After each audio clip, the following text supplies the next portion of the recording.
بسم اللہ الرحمن الرحیم۔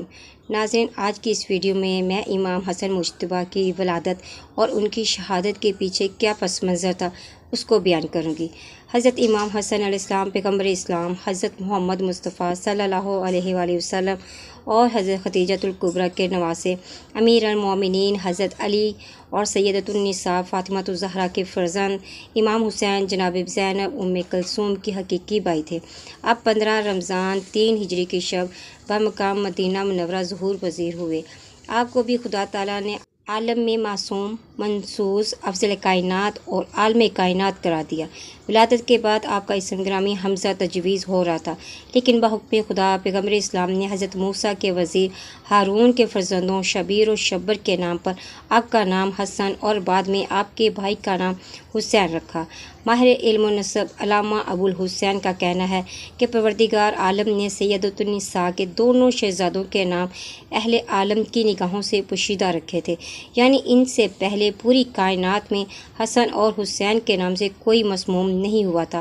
بروایت بہار الانوار امام حسن علیہ السلام کی ولادت کے بعد جبرائیل علیہ السلام نے انہیں ایک سفید پارچہ میں لپیٹ کر جس پر حسن لکھا ہوا تھا پیغمبر اکرام کی خدمت میں پیش کیا تو رسول خدا بے انتہا خوش ہوئے۔ ان کے دہن مبارک نے اپنی زبان دے دی جسے آپ چوسنے لگے، اور اس کے بعد سرور دو عالم نے آپ کے داہنے کان میں اذان، بائیں کان میں اقامت کہنے کے بعد دعا فرمائی، خدایا اس مولود کو اور اس کی اولاد کو اپنی پناہ میں رکھ۔ سرور کائنات صلی اللہ علیہ وآلہ وسلم نے بے شمار احادیث میں آپ کی فضیلت پر ارشاد فرمائی ہیں۔ ایک حدیث میں آپ نے فرمایا، جو شخص حسنین کو دوست رکھتا ہے وہ مجھے اور علی کو دوست رکھتا ہے، اور جو مجھے اور علی کو دوست رکھتا ہے وہ خدا کو دوست رکھتا ہے۔ ایک اور حدیث میں آپ نے فرمایا، حسن اور حسین جوانان جنت کے سردار ہیں، ان کے والد بزرگوار ان دونوں سے بہتر ہیں۔ بچپن ہی سے آپ نے حیدر کرات جیسی شجاعت اور بہادری کے جوہر دکھائے۔ ایک مرتبہ ابو سفیان پیغمبر کرام سے کوئی معاہدہ لکھوانے کے معاملے میں حضرت علی سے سفارش کا خواستگار ہوا۔ آپ نے فرمایا، یہ ممکن نہ ہوگا۔ مایوس ہو کر اس نے امام حسن سے خواہش کی۔ آپ اس وقت کھیل رہے تھے۔ دوڑ کر ابو سفیان کی داڑھی پکڑ لی اور اس کی ناک مروڑتے ہوئے فرمایا، کلمہ شہادت زبان پر جاری کرو، تمہارے لیے سب کچھ حاضر ہے۔ یہ دیکھ کر امیر المومنین بے حد مسرور ہوئے۔ ایک اور بہت دلچسپ واقعہ، روم کا ایک فرستادہ ایک مرتبہ کچھ سوالوں کے ساتھ معاویہ کے دربار میں آیا۔ جب وہ جواب دینے سے قاصر رہا تو اس نے اسے خفیہ طور پر امیر المومنین حضرت علی کے پاس بھیج دیا۔ وہ حاضر خدمت ہوا اور اس نے کہا، آپ علم و نبوت کے وارث ہیں، یہ بتائیے حق اور باطل میں کتنا فاصلہ ہے؟ زمین و آسمان تک کتنی مسافت ہے؟ مشرق اور مغرب میں کتنی دوری ہے؟ قوس قزح کیا ہے؟ بخنس کس سے کہتے ہیں؟ اور وہ 10 چیزیں کون سی ہیں جن کو خدا نے ایک دوسرے پر فوقیت دی ہے؟ آپ نے اس کے سوالات سنے تو مسکرائے اور فرمایا، ان سوالوں کے جوابات میرے دونوں بچے حسن اور حسین میں سے کسی ایک سے پوچھ لو۔ وہ امام حسن کی طرف متوجہ ہوا جو اپنے بھائی حسین کے ساتھ امیر المومنین کی آغوش میں تشریف فرما تھے۔ آپ نے پہلے سوال کا جواب دیا، حق اور باطل میں بس اتنا فرق ہے جتنا کان اور آنکھ کے درمیان ہے۔ اے شخص، آنکھ سے دیکھا ہوا حق یقینی ہے، جبکہ کان سے سنا ہوا باطل محتاج تحقیق ہے۔ زمین اور آسمان کے درمیان اس قدر دوری ہے کہ مظلوم کی آنکھ اور آنکھ کی روشنی وہاں تک پہنچ جاتی ہے۔ مشرق و مغرب میں اتنا فاصلہ ہے کہ سورج ایک دن میں اسے طے کر لیتا ہے۔ قوس قزح میں قوس خدا اور اس کے لیے قزح شیطان کا نام ہے۔ اس کا ظاہر ہونا فراوانی رزق اور اہل زمین کے لیے سکون اور ایمان کی علامت ہے۔ اگر یہ خشک موسم میں نمودار ہوتی ہے تو بارش کا پیش خیمہ سمجھی جاتی ہے، بارش کے ایام میں نکلتی ہے تو ختم باران کی علامت سمجھی جاتی ہے۔ مخنث وہ ہے جس کے متعلق یہ نہ معلوم ہو کہ وہ مرد ہے یا عورت، جس کے جسم میں 2 اعضاء ہوں۔ اس کا طریقہ یہ ہے، تحد بلوغت انتظار کرے، اگر محتلم ہو تو مرد اور حائض ہو تو یا پستان ابھرے تو عورت ہے۔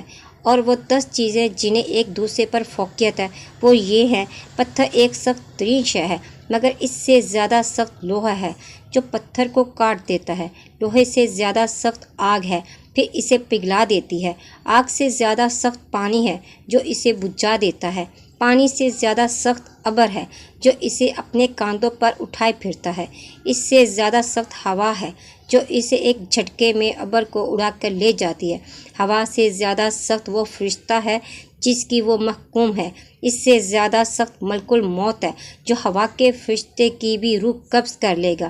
ملک الموت سے سخت موت ہے جو ملک الموت کو بھی نہ چھوڑے گی، وہ موت سے زیادہ سخت حکم خدا ہے جو اسے جب چاہتا ہے ٹال دیتا ہے۔ یہ سن کر سائل حیرت زدہ رہ گیا اور اس نے کہا، پروردگار، جس گھر کے بچے ایسے ہیں، اس گھر کے بزرگوں کی منزلت کو بس تو ہی سمجھ سکتا ہے۔ 25 سال کی مسلسل حق تلفی اور گوشہ نشینی کے بعد مسلمانوں نے جب ظاہری خلیفہ کی حیثیت سے تسلیم کیا، اس کے بعد جمل، صفین اور نہروان کے مارکے ہوئے، تو ہر مارکے میں حضرت امام حسن علیہ السلام اپنے والد بزرگوار کے ساتھ دوش بدوش رہے۔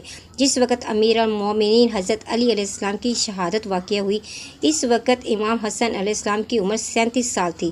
بروایت ابن اسیر، تجہید و تدفین کے بعد عبداللہ بن عباس کی تحریک میں سب سے پہلے سعد بن عبیدہ انصاری نے آپ کے حق میں بیعت کی۔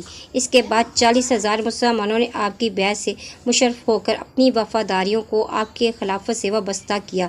اس تکمیلہ بیعت کے بعد جب نظام حکومت آپ کے ہاتھوں میں لیا تو اس وقت زمانہ انتہائی پرشوب تھا۔ حضرت علی، جن کی تلوار اور شجاعت کی دھار تمام عرب میں بیٹھی ہوئی تھی، دنیا سے رخصت ہو چکے تھے۔ حالات اور ماحول کے ساتھ ساتھ اسلامی معاشرہ بگڑ چکا تھا، سوئے ہوئے فتنے بیدار ہو چکے تھے۔ معاویہ نے جا بجا اپنے جاسوس مقرر کر دیے تھے جو اس کی ہدایت پر مسلمانوں میں پھوٹ ڈلواتے۔ اس کے علاوہ معاویہ کی سیاسی چالوں نے کوفے کے بڑے بڑے لوگوں کو بڑی بڑی رقمیں دے کر توڑ لیا تھا۔ اس نے اشعث بن قیس، حجر بن الحجر، شبس بن ربی، عمر بن حریث کے پاس الگ الگ پیغامات بھیجے کہ جس طرح ممکن ہو امام حسن کو قتل کروا دو، اور جو یہ کام انجام دے گا میں اسے 2 لاکھ درہم انعام دوں گا، فوج کی سرداری عطا کروں گا، اپنی لڑکی سے نکاح کروا دوں گا۔ ان تمام حالات سے امام بخوبی واقف تھے۔ انہوں نے معاویہ کو ایک تحریری خط لکھا کہ تم ہماری مملکت میں اپنے جاسوسوں کو مقرر کر چکے ہو جو مسلمانوں میں فساد برپا کر رہے ہیں اور میری قتل کی سازش میں مصروف ہیں۔ لگتا ہے کہ ہماری حکومت و خلافت تمہارے دل میں کانٹے کی طرح چبھ رہی ہے اور تم ہم سے جنگ کرنا چاہتے ہو۔ اس اہم نکات سے یہ نتیجہ نکلتا ہے کہ معاویہ کو محض علی ہی کی ذات سے دشمنی نہ تھی، ورنہ شہادت کے بعد وہ ختم ہو جاتی۔ اسے تو آل رسول سے ازلی اور ابدی دعوت تھی جسے وہ مسلسل طور پر جاری رکھنا چاہتا تھا تاکہ اسلام کے خود و خال کو مسخ کر کے اس کے بنیادی اصولوں کو بدل دے۔ تاریخ سے پتہ چلتا ہے کہ امام حسن علیہ السلام کو معاویہ نے مختلف طریقوں سے مجموعی طور پر 6 بار زہر دے کر قتل کرنے کی کوشش کی، جو اسلامی تاریخ کا ایک بہت بڑا المیہ اور معاویہ کی مکاری کی محکم دلیل ہے۔ وقتی صلح کے بعد امام حسن علیہ السلام مستقل طور پر مدینہ میں قیام پذیر ہو گئے، مگر معاویہ کو یہ فکر لاحق رہی کہ کسی ترکیب سے امام کی زندگی کا چراغ گل کر دیا جائے۔ چنانچہ اس نے مروان بن حکم، گورنر مدینہ، اور محمد بن اشعث بن قیس کو اعتماد میں لے کر اپنا رازدار بنایا، اور ان دونوں کے ذریعے امام حسن کی زوجہ جدہ بن اشعث کو ہموار کر کے اسے وعدہ لیا کہ اگر وہ امام کو زہر دے کر ان کا کام تمام کرنے میں کامیاب ہوگی تو وہ اسے 1 لاکھ درہم نقد دے کر نیز اپنے بیٹے یزید سے اس کا نکاح کروا دے گا۔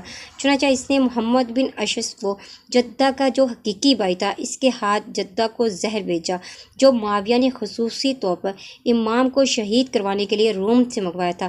جدہ مناسب وقت اور موقع کی منتظر رہی۔ آخرکار 28 صفر 50 ہجری کی شب امام اپنی خوابگاہ میں سو رہے تھے۔ قریب ہی جناب زینب کلثوم بھی سو رہی تھیں۔ وہ خاموشی سے اٹھی، دبے پاؤں امام کی خوابگاہ میں داخل ہوئی اور اس نے پانی میں زہر ملا کر واپس چلی گئی جو امام کے پینے کے لیے اس نے سرہانے رکھا ہوا تھا۔ جب امام کی آنکھ کھلی، آپ نے جناب زینب کو آواز دی۔ وہ بیدار ہوئی تو فرمایا، بہن زینب، ابھی ابھی میں نے اپنے نانا رسول خدا اور اپنے پدر بزرگوار علی مرتضیٰ اور مادر گرامی فاطمہ الزہرا کو خواب میں دیکھا ہے۔ وہ فرما رہے تھے کہ اے حسن، کل تم ہمارے پاس ہو گئے۔ اس کے بعد آپ نے وضو کے لیے پانی طلب کیا۔ وضو کرنے کے بعد اس پانی کو پیا جو آپ کے سامنے رکھا ہوا تھا۔ ادھر پانی حلق کے نیچے اترا، ادھر زہر نے اپنا کام شروع کر دیا۔ جب آپ کو شدت کی تکلیف ہوئی اور بے چینی محسوس ہوئی تو آپ نے فرمایا یہ کیسا پانی تھا جس نے میرا کلیجہ پارا پارا کر دیا۔ اس سانحے کی اطلاع امام حسین علیہ السلام کو دی گئی۔ وہ دوڑے ہوئے آئے، بھائی کی حالت غیر دیکھ کر رونے لگے۔ امام حسن نے گلے سے لگایا، تسلی دی، چند وصیتیں کی، نیز اپنے بچوں کو امام حسین کے سپرد کیا۔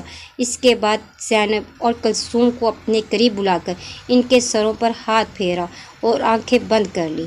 تھوڑی دیر بعد خون کی قے ہوئی، جگر کے 72 ٹکڑے تشت میں آ گئے، روح جسم سے پرواز کر گئی۔ آپ اپنے نانا اور والدین کی خدمت میں پہنچ گئے۔ گھر میں ایک حرم مچ گیا۔ مدینہ کی در و دیوار سے نوحہ ماتم کی آوازیں بلند ہونے لگی۔ امام کا زہر سے شہید کیا جانا اس بات کی کھلی دلیل ہے کہ آپ امت مسلمہ کی نشست ثانی کے لیے مسلسل سرگرم تھے، اور صلح کے باوجود اموی حکومت کو آپ کے وجود سے خطرہ لاحق تھا۔